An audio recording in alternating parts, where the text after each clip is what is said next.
Hello everyone, कैसे हैं आप। होप करता हूँ सारे लोग बढ़िया होंगे और अपने घरों में सुरक्षित होंगे। दोस्तों, आज के इस वीडियो में हम बात करने वाले हैं कि कैसे आप मैथ में फुल मार्क्स हैं वो स्कोर कर सकते हैं। पर सबसे पहले आपको मैं अपने मार्क्स से दिखाता हूँ कि मैंने अपनी मैथ को कैसे इंप्रूव किया और मैं इतने अच्छे मार्क्स हैं वो मैथ में लाया। तो आपको यहाँ पर मेरी 10th की मार्कशीट दिख रही होगी। आप देख सकते हैं 10th में मेरे 99 मार्क्स हैं और इसके बाद आपको मेरी 11th की मार्कशीट भी दिख रही होगी। 11th में मेरे 98 मार्क्स हैं और अभी मेरे 12th के जो एग्ज़ाम है वो हुए नहीं है, इसलिए मैं आपको अभी 12th के अपने जो मार्क्स है वो नहीं दिखा सकता। तो मैं आपको कुछ पॉइंट्स बताऊंगा जिन्हें अगर आप फॉलो करते हैं तो आप भी मैथ में इतने अच्छे नंबर हैं वो स्कोर कर सकते हैं। और वीडियो स्टार्ट करने से पहले वीडियो को लाइक कर देना एंड चैनल पर नए आए हो तो चैनल को सब्सक्राइब भी कर देना। चलिए शुरू करते हैं।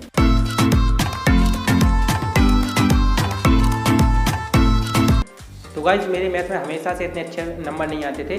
जब मैं 9th और 8th क्लास में था तब मेरे नंबर जो मैथ में थे वो कभी 50 तो कभी 60 तो कभी 40 नंबर भी आ जाते थे। लेकिन मैंने धीरे धीरे अपने आप को इम्प्रूव किया और मैंने कुछ पॉइंट्स हैं वो अपने आप में अप्लाई किए जिससे मेरे मैथ में इतने अच्छे नंबर आने लगे। तो गाइज, जो सबसे पहला पॉइंट है जो आपको फॉलो करना है वो ये है कि जब भी आप मैथ पढ़ते हैं तो मैथ को आपको एक्सरसाइज से शुरू नहीं करना है, आपको एग्जाम्पल से शुरू करना है। क्योंकि जब आप एग्जाम्पल सॉल्व करते हैं तो आपको सवाल कैसे सॉल्व करना है उसका आधा ज्ञान तो आपको वहीं पर पता चल जाता है। अगर आपने 2-3 एग्जाम्पल सॉल्व कर लिए तो फिर आपसे पूरी एक्सरसाइज बन जाएगी। और मैं आपको बता दूं, आपको मैथ की कोचिंग पढ़ने की भी आवश्यकता नहीं है। अगर आप एग्जाम्पल और अगर यूट्यूब से आप अपना काम चला लेते हैं तो आपको मैथ की कोचिंग जाने की आवश्यकता नहीं है। और मैं भी कभी मैथ में कोचिंग नहीं गया।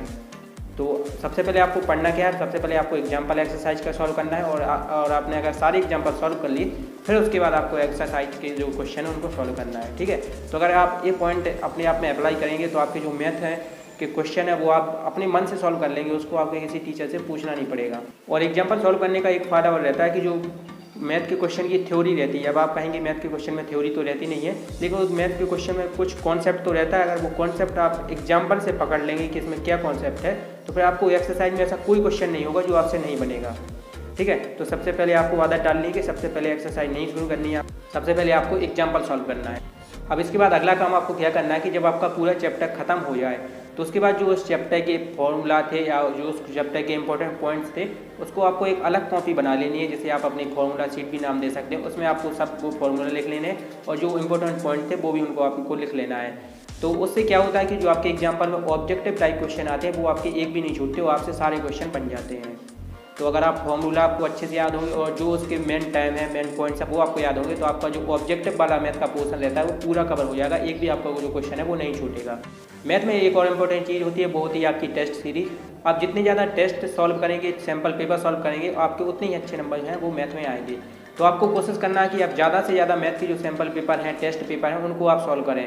ठीक है, आप ऐसा भी कर सकते हैं कि आप कोई भी सैम्पल पेपर है उसको सॉल्व कीजिए और जितने आपसे क्वेश्चन नहीं बन रहे हैं उन्हें आप बाद में देख सकते हैं। लेकिन आपको पहले ये कोशिश करना है कि आपको अपने मन से उन क्वेश्चन को सॉल्व करना है कि आपसे उन क्वेश्चन में कितना बन रहा है, कितना आप भूल गए हैं। तो सैम्पल पेपर सॉल्व करने से आपका जो मैथ का चैप्टर का रिवीजन है वो भी हो जाएगा और इसके साथ ही आपके जो इंपॉर्टेंट क्वेश्चन है जो बोर्ड में आ सकते हैं, पेपर में आ सकते हैं, वो भी आपके कंप्लीट हो जाएंगे। इसके बाद अगला पॉइंट है टाइम मैनेजमेंट। आपने देखा होगा मैथ के पेपर में बहुत सारे बच्चों को टाइम कम पड़ जाता है और उनका आधे से ज़्यादा पेपर तो छूट ही जाता है। तो आपको टाइम मैनेजमेंट के लिए क्या करना है कि जब भी आप मैथ के क्वेश्चन करें तो आपको टिक लगा लेना है कि आज मैं 30 क्वेश्चन है या जितने भी आपके पेपर में क्वेश्चन आते हैं उनको आपको एक जगह पर लिख लेना है, या आप कोई भी सैम्पल पेपर खरीद सकते हैं और आपको उसमें अपनी घड़ी पास में रखनी है और आपको सॉल्व करके देखना है कि मैं 3 घंटे में ही पेपर सॉल्व कर पा रहा हूँ, मुझे ज़्यादा टाइम तो नहीं लग रहा। अगर आपको ज़्यादा टाइम लग रहा है तो आपको फिर अपनी स्पीड बढ़ानी होगी और अगर आप पर्याप्त टाइम में अपना जो पेपर है उसको सॉल्व कर लेते हैं तो फिर आपको स्पीड बढ़ाने की आवश्यकता नहीं है। लेकिन अगर आपको बहुत ज़्यादा टाइम लग रहा है तो आपको क्या करना है कि आपको स्पीड बहुत ज़्यादा बढ़ानी पड़ेगी और आपको ये देखना पड़ेगा कि मेरी स्पीड स्लो कहाँ पे हो जाती है। तो जहाँ भी आपको ज़्यादा टाइम लगता है वो कमियाँ आपको दूर करनी है, तो आपका जो टाइम मैनेजमेंट है वो एकदम करेक्ट हो जाएगा और आप 3 घंटे से पहले ही पेपर अपना कंप्लीट कर लेंगे।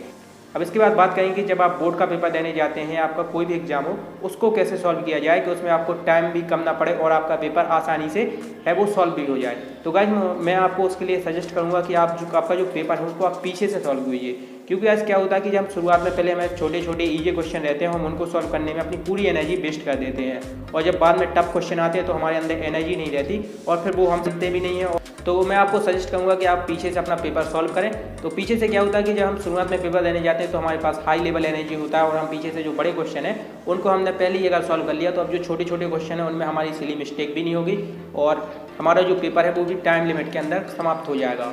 तो गाइस ये कुछ पॉइंट्स से देने अगर आप फॉलो करते हैं तो आप भी मैथ में अच्छा स्कोर कर सकते हैं। लेकिन हाँ, मैथ में स्कोर करने के लिए सबसे ज़रूरी रहता है कि आप प्रैक्टिस कितनी करते हैं। अगर आप जितनी ज़्यादा प्रैक्टिस करेंगे उतना ही जो आपका स्कोर है वो बढ़ता जाएगा।